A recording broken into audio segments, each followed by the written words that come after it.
Mampukah Manchester United untuk menakluki Anfield? Ataupun Anfield akan terus menjadi mimpi buruk untuk Manchester United? Assalamualaikum dan selamat datang ke Pala Bola Studio. So hari ni kita nak preview dua game blockbuster pada minggu ni. Game pertama adalah game pasukan Manchester City lawan dengan pasukan Newcastle, dan game kedua adalah game yang ditunggu-tunggu oleh semua orang, iaitu Liverpool dan juga Manchester United. Bukan saja ditunggu oleh fan Manchester United dan juga fan Liverpool, ditunggu juga oleh semua fan bola sepak dalam dunia ni. So bagi aku game Liverpool dengan Manchester United ni memang sangat-sangat menarik lah. Tapi sebelum tu kita nak sembang dulu game Newcastle dan juga pasukan Manchester City. Dalam EPL minggu ni akan ada dua perlawanan besar, iaitu perlawanan pertama Manchester City dengan pasukan Newcastle United, yang mana Newcastle United akan bertandang ke Etihad. Yang mana kalau hampa nak tahu, rekod pasukan Manchester City dekat home memang sangat-sangat baik. Just kalah sekali je pada musim ni. Dan kalau kita ikut carta liga berdasarkan home, pasukan Manchester City berada di tempat teratas. Dan pasukan Newcastle pula dengan penurunan prestasi mereka dalam beberapa game kebelakangan ni, kemungkinan sukar juga mereka untuk kalahkan pasukan Manchester City, lagi-lagi main dekat Etihad. Tapi kita tengok dulu rekod 5 perlawanan terakhir dua pasukan ni. Manchester City last 5 game mereka telah menang 3 kali dan juga seri 2 kali. Pasukan Newcastle United pula, mereka ni just menang sekali je, seri 2 kali dan juga kalah 2 kali. Dan dalam 2 perlawanan terakhir mereka ni telah kalah, iaitu satu dengan Liverpool mereka kalah, lepas tu kalah dengan United dekat final Carabao Cup pula. Dan sebelum tu kita tengok head to head pasukan Manchester City dengan pasukan Newcastle United. Memang obvious lah pasukan MC memang jago lah, sebab pasukan Newcastle ni baru je kuat musim ni. Dalam 5 pertemuan terakhir mereka, pasukan Manchester City telah berjaya menang 4 kali dan juga telah seri sekali. Yang mana seri itu adalah perlawanan terbaru antara pasukan Newcastle dan juga pasukan Manchester City. Yang mana game tu memang sangat-sangat dramatik lah, seri 3 sama. Kalau siapa-siapa yang terlepas game tu memang rugi lah. Game tu memang sangat-sangat menarik. Dan kita harapkan kali ni pertemuan dekat Etihad akan menyajikan perlawanan yang sangat-sangat menarik juga. Kita tengok injury dulu. Kemungkinan Bruno Guimaraes tak dapat main dalam game ni, sebab hari tu waktu final Carabao Cup dia ada injured sikit. Tapi just kemungkinan juga dia boleh main dalam game ni. Dan berita baik untuk pasukan Newcastle, kembalinya Nick Pope dalam line up. So bagi aku kembali Nick Pope dalam line up ni memang sangat-sangat penting lah. Dan untuk pasukan Manchester City, kemungkinan Manchester City tak dapat main tanpa dua tonggak mereka, iaitu John Stones dan juga Aymeric Laporte. Tapi just kemungkinan juga, sebab Aymeric Laporte dengar kata dia demam je, kemungkinan lah boleh main dalam game ni. Kita nak tengok last pasukan Newcastle menang dengan pasukan MC Villa. Last Newcastle menang dengan MC pada 30 Januari 2019. Waktu tu Newcastle menang 2-1. Tapi last Newcastle menang dekat Etihad adalah pada tahun 2014. Tahun tu dia pun menang 2-0. Tu pun Piala Liga, bukan dalam Liga. Dan aku rasa best player pasukan Manchester City yang patut diberikan perhatian semestinya adalah Phil Foden. Erling Haaland memang player yang sangat penting untuk pasukan Manchester City, tapi lately performance dia agak kurang meyakinkan. Dan Foden dalam last 2 game dia telah skor 3 gol. Lawan Bristol City skor gol, lawan Berdemak pun dia skor gol. So boleh kata on fire juga. Dan Foden mesti diberikan perhatian dalam game ni. Dan best player pasukan Newcastle United yang sangat patut diberikan perhatian bagi aku adalah Kieran Trippier. Walaupun dia ni seorang pemain berposisi dekat right back, tapi dia ni sangat-sangat penting daripada segi attacking untuk pasukan Newcastle United. Total dalam EPL dia telah berjaya buat 4 assist dan juga dia sangat bagus dalam situasi bola mati. So kalau hang berjaya stop Kieran Trippier, kemungkinan hang boleh stop player macam Almiron, hang boleh stop player macam Callum Wilson, hang boleh stop player macam Maximin. Sebab selalu supply bola main daripada Trippier. Dan prediction aku untuk game ni, aku rasa pasukan Manchester City akan menang. Lawan dekat Etihad tengah on form, pasukan Newcastle pula tengah drop. Aku rasa pasukan Manchester City akan menang 2-0. Sebab apa aku kata 2-0? Pasukan Newcastle lately dalam kebelakangan ni, mereka ni ada masalah daripada segi converting chance. Walaupun expected goal mereka tinggi, tapi mereka tak dapat menjurahkan peluang yang mereka ada. So itulah aku rasa Manchester City akan menang 2-0 dan akan dapat clean sheet dalam game ni. Hampa rasa Manchester City lawan Newcastle siapa akan menang? Hampa komen kat bawah.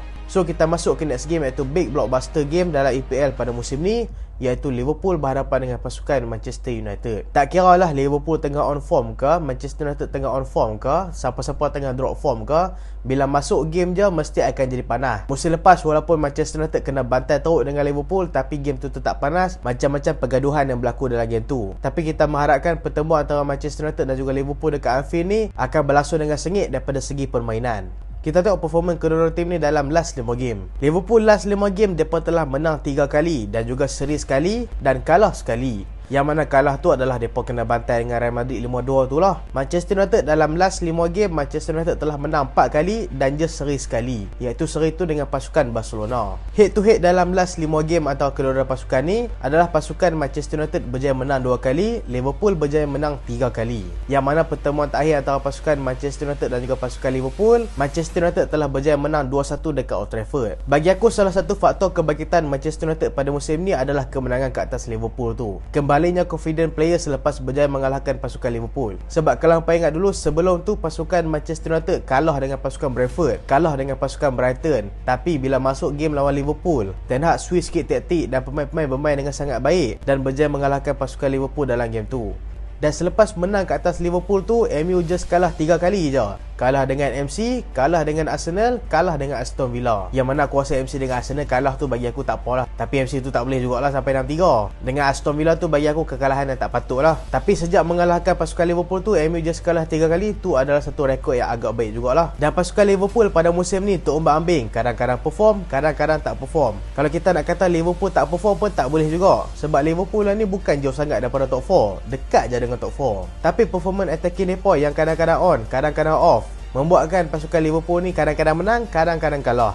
Dan Liverpool musim ni mengalami krisis dekat bahagian defense dan juga bahagian midfield. Kita tengok injury dulu. Liverpool dengan MU akan main tanpa siapa. Liverpool macam biasa mereka akan masuk tanpa kehadiran pemain seperti Luis Diaz, Thiago Alcantara dan juga Joe Gomez. Joe Gomez tu aku frah dia injured. Dan kembalinya Konate dalam line up memberikan improvement dalam line up Liverpool. Lagi-lagi Liverpool baru menang dengan pasukan Wolves pula 2-0. Menang 2-0, dapat clean sheet dekat Anfield. Injury Manchester United macam biasalah, Martial, Donny van de Beek dan juga Christian Eriksen yang memang lama tak boleh main. Martial tu hanya ngaduk kata lah. Skor 1 gol, rehat 2 bulan. Senang betul dia buat duit. Dan last game pasukan Manchester United menang ke atas Liverpool ada lagi lepas lah. MU menang 2-1. Tapi kali terakhir pasukan Manchester United menang dekat Anfield agak lama jugalah, iaitu pada tahun 2016. Waktu tu player skor gol tu pun dah bersarah dalam ni, iaitu Wayne Rooney. Waktu tu Manchester United menang 1-0. Dan boleh kata Anfield ni memang gelanggang yang sangat-sangat susah lah untuk pasukan Manchester United. Dan macam kita tahu, Anfield adalah gelanggang keramat untuk pasukan Liverpool. Mana-mana tim yang datang ke Anfield pasti akan mengalami kesukaran. Tapi musim ni kita dapat nampak aura gerun dekat Anfield tu dah makin kurang. Sebab kita nampak tim macam Leeds United pun boleh menang dekat Anfield. Sampai Real Madrid pun berjaya mengalahkan pasukan Liverpool dekat Anfield. Bukan mengalahkan, tapi bantai pasukan Liverpool. Dan kalau tengok Anfield macam musim-musim lepas, memang Anfield ni adalah gelanggang sangat mengerikan lah. Yang memang tim lawan tak mau main ke Anfield. Sebab aku pun mengakui sendiri, peranan fan-fan dekat Anfield tu memang membuatkan tim-tim lawan akan jadi kecut perut bila nak berhadapan dengan pasukan Liverpool. Dan kita tengok best player Liverpool yang patut diberikan perhatian dalam game ni, dan juga best player Manchester United yang patut diberikan perhatian. Bagi aku, best player Liverpool yang patut diberikan perhatian adalah Virgil van Dijk. Defend pasukan Liverpool yang baru je tersenarai dalam FIFA World Best 11. Cerita pasal World Best 11 tu nantilah kan. Ramai yang kata kontroversi sangat. Nantilah kita buat satu slot kita sembang. Tapi ramai juga kata Van Dijk tak deserve dapat tempat tu. Hampa jangan lupa musim lepas Liverpool padu gila. Van Dijk memang deserve lah duduk dekat Best 11. Kalau berdasarkan prestasi musim ni memang tak deserve langsung lah. Tapi walaupun Van Dijk lah ni bukan macam Van Dijk yang dulu kita kenal, Van Dijk yang betul-betul kerah. Bagi aku Van Dijk yang betul-betul kerah adalah sebelum dia ACL injury waktu lawan Everton hari tu. Yang dah lama dah lah tu, yang injury kena dengan Pickford tu. Lepas dengan Everton tu, performance dia kadang-kadang on, kadang-kadang off. Tapi bila kembalinya dia ke dalam line up pasukan Liverpool, nampak defend pasukan Liverpool memang berbeza gila. Walaupun kadang-kadang Virgil van Dijk ni main buruk, tapi main buruk dia tu kadang-kadang lagi bagus lagi daripada Joe Gomez yang main baik. Dan best player untuk pasukan Manchester United, aku letak Marcus Rashford. Disebabkan musim ni adalah musim terbaik dia bersama pasukan Manchester United. Telah buat 17 gol contribution dalam 24 game EPL. Macam tengok dalam game West Ham yang Manchester United menang 3-1 ni, kemasukan Rashford telah menambah ketajaman bahagian serangan, walaupun Rashford tak skor dalam game lawan West Ham ni. Dan apa kelebihan kedua-dua pasukan ni antara pasukan Manchester United dan juga pasukan Liverpool? Ni bagi aku, pendapat aku, Liverpool kekuatan mereka adalah daripada segi mentality. Dengar dulu, jangan duk kata mentality, bukan mentality Liverpool musim ni tengah down kau. Bagi aku Liverpool kalau mereka dah start dapat momentum, mereka ni akan kecap balik lah. Contoh hari tu lepas mereka kalahkan Everton 2-0, pasukan yang overachieve pada musim ni lawan dekat rumah mereka, Liverpool berjaya kalahkan mereka dengan convincing win 2-0. Tapi kelemahan Liverpool adalah mentality mereka cepat naik, tapi mentality mereka depa juga cepat jatuh. Hang tengok lepas depa kena bantai dengan pasukan Real Madrid sampai 5-2, dengan Crystal Palace pun depa tak boleh menang. Tapi dengan kembalinya depa menang dengan pasukan Wolves ni, kemungkinan besar mentaliti depa dah kembali. So confidence level depa ni dah kembali untuk game antara Manchester United dan juga game pasukan Liverpool. Kelebihan untuk pasukan Manchester United pada musim ni pula, bagi aku kekuatan Manchester United pada musim ni adalah daripada segi converting chance. Kalau hang tengok dalam beberapa perlawanan terakhir pasukan Manchester United, bukan beberapa perlawanan terakhir lah, dalam kebanyakan perlawanan Manchester United dalam musim ni, expected goal pasukan Manchester United selalu lagi rendah daripada pasukan lawan. Tapi pasukan Manchester United berjaya jadikan gol lagi banyak daripada pasukan lawan. Contoh yang terbaru, Manchester United lawan dengan pasukan Newcastle United. Pasukan Newcastle United mempunyai expected goal 1.05. Manchester United just ada 0.93 je expected goal, tapi berjaya menang sampai 2-0. Dalam game menang dengan pasukan Barcelona 2-1 dekat Old Trafford, expected goal pasukan Barcelona pun lagi tinggi, iaitu 1.19. Manchester United je 1.14 je, tapi Manchester United berjaya skor 2 gol. Game terbaru antara pasukan Manchester United dan juga pasukan West Ham, Manchester United berjaya comeback dengan pasukan West Ham. Walaupun Manchester United berjaya skor 3 gol, tapi expected goal je 1.44 je. Dan yang paling obvious, waktu Manchester United bertandang ke Emirates nak lawan dengan Arsenal, yang Manchester United kalah 3-2 tu, kalang pun nak tahu expected goal Manchester United dalam game ni just 0.36 je. Tapi Manchester United berjaya skor 2 gol tau. Maksudnya kalau Liverpool nak cuba hentikan pasukan Manchester United, mereka kena stop attacking pasukan Manchester United daripada creating chance, dan senang kata defend pasukan Liverpool memang kena kebaik gila dalam game ni. Sebab Manchester United memang clinical gila pada musim ni. Dan skor prediction ni bagi aku berat jugalah nak predict kan. Sebab walaupun Liverpool kadang-kadang on, kadang-kadang off, tapi ni big game. Aku rasa Liverpool akan turn up dalam game ni. Pasukan Manchester United pun main dengan confidence yang tinggi, dengan baru menjuarai Carabao Cup dan comeback ke atas pasukan West Ham United. So result pun aku rasa aku tak tahu nak letak siapa menang. Tapi berdasarkan prestasi semasa, kan nak sembang cakap besar ke apa, aku rasa pasukan Manchester United akan menang. Game ni akan jadi intense gila. Aku rasa Manchester United akan menang 2-1 dalam game ni. Dan apa rasa apa prediction hampa dalam game ni? Hampa komen kat bawah. Dan hampa yang masuk video ni lepas perlawanan antara kedua-dua pasukan ni, hampa boleh komen result dekat bawah. Adakah tekaan aku betul ataupun tekaan aku silap? So itulah video pada kali ini, dan terima kasih sebab tengok sampai habis. Jangan lupa like, jangan lupa share, jangan lupa subscribe. Aku Solehan, Assalamualaikum.